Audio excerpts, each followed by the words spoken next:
Serpiente contra serpiente, es un remedio singular. Moisés va a elevar una serpiente de bronce para salvar y de árboles frutales que den frutos según su especie y que lleven semilla sobre la tierra. En el versículo 2, el amor se describe con un sustantivo hebreo que es dodim, que es un plural. De hecho, hemos traducido. Esto es Dabar, un podcast donde leemos y explicamos el Antiguo Testamento.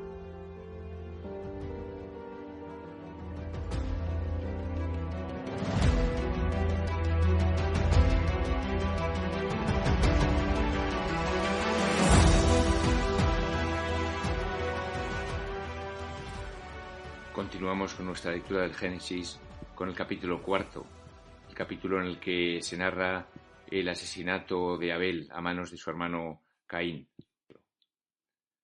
Adán conoció a Eva, su mujer, que concibió y dio a luz a Caín, y ella dijo: He adquirido un hombre con la ayuda del Señor. Después dio a luz a Abel, su hermano. Abel era pastor de ovejas, y Caín cultivaba el suelo.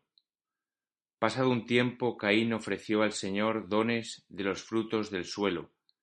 También Abel ofreció las primicias y la grasa de sus ovejas. El Señor se fijó en Abel y en su ofrenda, pero no se fijó en Caín ni en su ofrenda.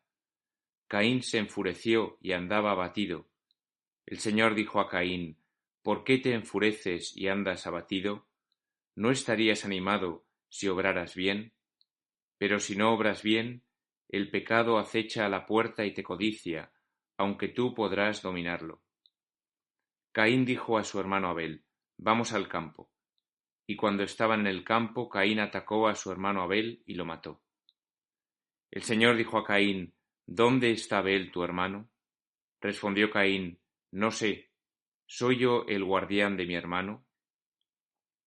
El Señor le replicó: ¿Qué has hecho? Las sangres de tu hermano me están gritando desde el suelo. Por eso te maldice ese suelo que ha abierto sus fauces para recibir de tus manos las sangres de tu hermano. Cuando cultives el suelo, no volverá a darte sus productos. Andarás errante y perdido por la tierra.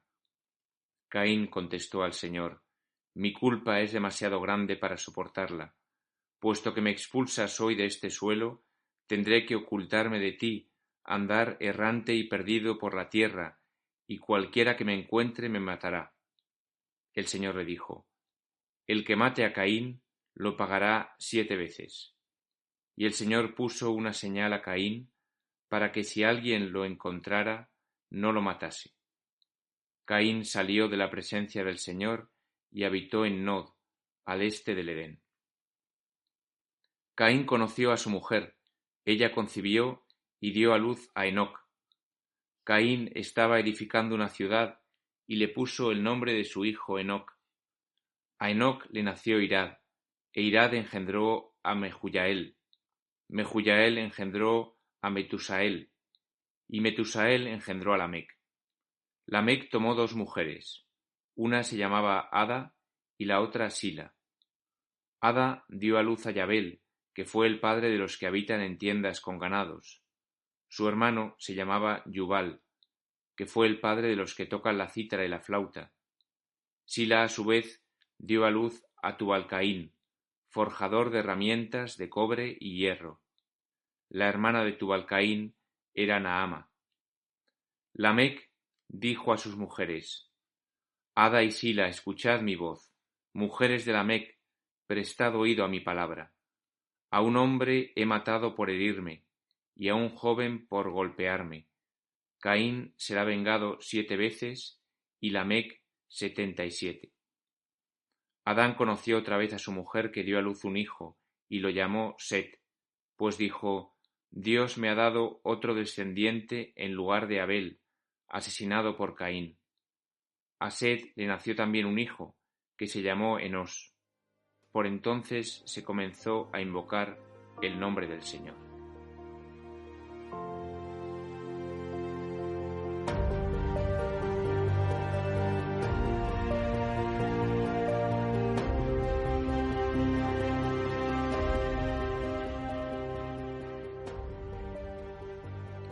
Es un episodio lleno de eventos, sobre todo dos. En primer lugar, el asesinato de Abel a manos de Caín y luego los 3 hijos que le nacen a Adán y Eva, que son en primer lugar Caín y Abel y por último al final del pasaje Set.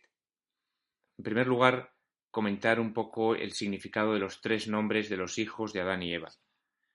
Caín significa algo así como comprado, conseguido, adquirido, y responde a lo que dice Eva. He adquirido un varón con el favor de Dios, dice Eva. Es una frase un poco ambigua. ¿Cómo que he adquirido?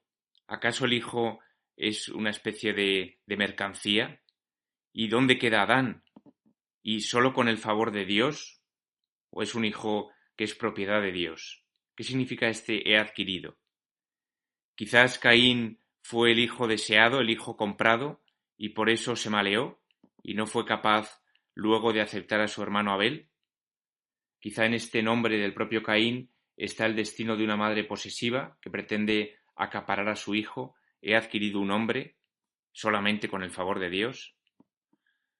En todo caso, Caín pues era un labrador, trabajaba la tierra, un trabajo más sedentario. El hermano Abel era un pastor. Abel significa, en hebreo, Ebel significa soplo. Es algo como suave, como algo que no tiene fuerza, ¿no? Y es un poco la imagen de Abel que pasa como un soplo por el relato bíblico, ¿no? Asesinado enseguida. Y era, nos dice el texto, que era pastor de ovejas, era nómada, estaba en movimiento continuo. Quizá hay aquí una tensión entre el sedentarismo de Caín y su relación con el suelo. Recordemos que además el suelo ha sido maldecido por Dios, y el nomadismo de Abel. Tal vez ese sedentarismo de Caín le llevó también a apartarse de Dios, como esos pueblos paganos que tenían su confianza en la tierra, en los ciclos estables de la tierra, la lluvia, la seguridad de las cosechas, y quizá el trabajo de Abel, el ser pastor, el confiar en el nomadismo y no estar sedentario, pues era una fuente de vinculación con Yahvé, como los israelitas que andarán por el desierto como nómadas. Bueno, pues hay aquí quizá también una tensión entre Caín y Abel. Uno era pastor de ovejas, otro cultivaba el suelo. Bueno, como he dicho, el nombre de Abel significa soplo o suspiro, y su vida pues va a ser un suspiro. Es el segundo hijo y sin embargo es el elegido, y esto es lo que enfurece a Caín. Y así aparece un tema decisivo en la Escritura. Hay una sola elección para 2 hermanos, una elección que además recae en el más débil, en el que es el soplo, en el que es el suspiro, en el menor, en el que iba después, quizá para manifestar de un modo claro la libertad de Dios al elegir, la libertad de Dios al crear.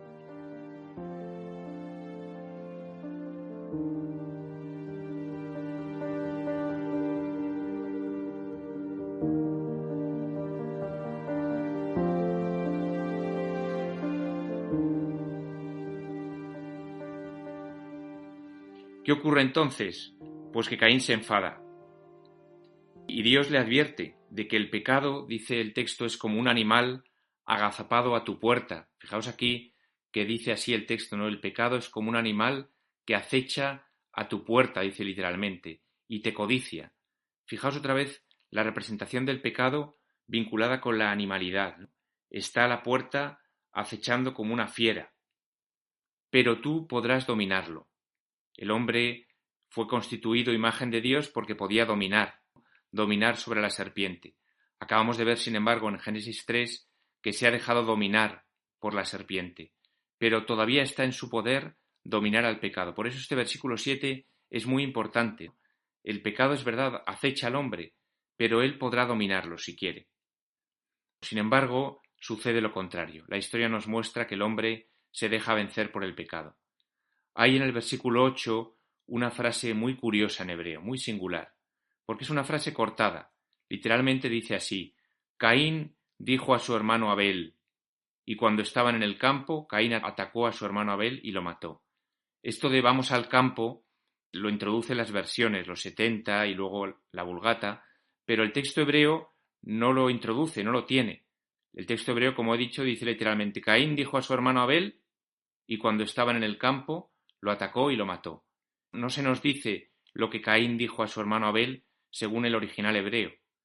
Esto es significativo porque el pecado es algo inexplicable, es algo que no se puede decir y que sucede como esta irracionalidad. No hay una frase que Caín le dijo a Abel. El texto como que no señala qué le dijo y con eso, con ese corte gramatical, se expresa también un corte lógico, un corte humano. ¿Qué le pudo decir? ¿Cómo justificar el asesinato de su hermano? Y sucede algo, como digo, inenarrable, que el texto no nos cuenta. Esa mentira que lleva al asesinato, ¿verdad? Al crimen, al primer crimen de la historia. Renuncia a contarnos esa parte del relato, porque es algo indescriptible. Bueno, lo que dice luego el Señor a Caín, pues es que las sangres de tu hermano me están gritando desde el suelo. Es interesante que habitualmente las versiones dicen la sangre de tu hermano. El hebreo dice las sangres en plural, y es importante el plural porque hace referencia no solo a la sangre de Abel, sino a la sangre de todos los que hubieran venido del linaje de Abel. Caín, matando a Abel, no solo ha matado a Abel, ha matado a todas las generaciones que hubieran venido de él. Por eso son las sangres de tu hermano, que me están gritando desde el suelo. Y ahora sí, viene una maldición. Caín ya no podrá, Caín era agricultor, lo hemos dicho antes, pero ya no se podrá dedicar a cultivar el suelo. Tendrá que huir errante, no será un camino como camino de Dios, sino será un camino para esconderse de Dios. Recordáis que Adán había querido ocultarse de Dios, ahora es Caín quien quiere ocultarse de Dios. Pero aun en esta maldición hay un gesto de misericordia. Dios pone una señal a Caín para que nadie le mate, en el camino que emprende. Acto seguido viene la genealogía de Caín. Y hay dos cosas importantes en esta genealogía que hay que destacar, muy importantes. La primera es que de la genealogía de Caín viene la poligamia. Aparece por primera vez Lamec, que tomó 2 mujeres. De este modo queda desde el principio claro que la poligamia es algo no deseado por la lógica del escritor sagrado. Adán y Eva, pues eran Adán y Eva, uno y una. Pero a partir de Caín viene Lamec, que es el primer polígamo, fruto del pecado, fruto de la genealogía de Caín. Es un cainita Lamec, y es el primero que toma 2 mujeres. Pero además, entre estas 2 mujeres hay una violencia. Se ve claramente en el discurso de Lamec como es un discurso violento, que es casi como una amenaza a sus 2 mujeres. Escuchad mi voz, mujeres de Lamec, prestad oído a mi palabra. Y entonces les advierte que él es un hombre vengativo. De Caín, por tanto, viene la poligamia, el desvío que supone tomar 2 mujeres, un mismo hombre. Y de Caín viene también la violencia. Es significativo que uno de los descendientes de Caín sea Tubal-Caín, forjador de herramientas de cobre y hierro, forjador también de las armas. Pero de Caín viene también la cultura. Deja de cultivar la tierra y por tanto de él vienen los hombres que habitan en tiendas con ganados. De él viene curiosamente pues los que tocan la cítara y la flauta. Dios no abandona tampoco a la generación de Caín. Y de él viene la cultura, con todas sus desviaciones también.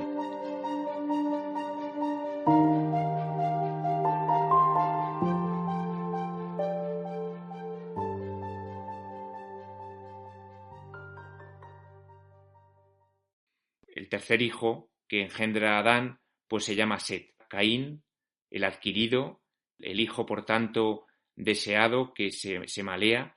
Abel, el soplo, el asesinado, el hijo vinculado con Yahvé, porque Yahvé aceptaba los frutos de su ganado, pero asesinado por Caín. Y por último, Set. Set significa fundamento, algo que está puesto.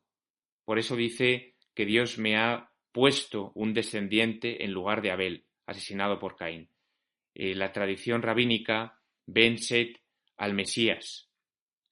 De él vendrá pues el Mesías frente a la generación de Caín, y ve una figura mesiánica en este fundamento, que es lo que significa Set, un nuevo fundamento, una nueva genealogía, una nueva fundación. Y por eso este capítulo acaba vinculando a Set con la invocación del nombre del Señor. Por entonces se comenzó a invocar el nombre del Señor. Así acaba el capítulo porque Adán ha engendrado con su mujer. Fijaos que esta vez el texto señala muy bien, Adán conoció otra vez a su mujer y el hijo es un hijo de los dos, y es Adán quien le pone nombre. Ya no es Eva quien dice he adquirido un hombre, sino que es Adán quien dice Dios me ha dado otro descendiente en lugar de Abel asesinado por Caín. Ahora es un hijo de los dos, es un hijo bendecido, es un hijo fundamento de una nueva genealogía, ¿no? El nacido, Set, que va a ser pues el que traiga a los hijos de Dios, de los que luego se hablará en el capítulo 5. Bueno, terminamos aquí con esta primera genealogía, la genealogía malvada de Caín y el inicio de la genealogía de Set.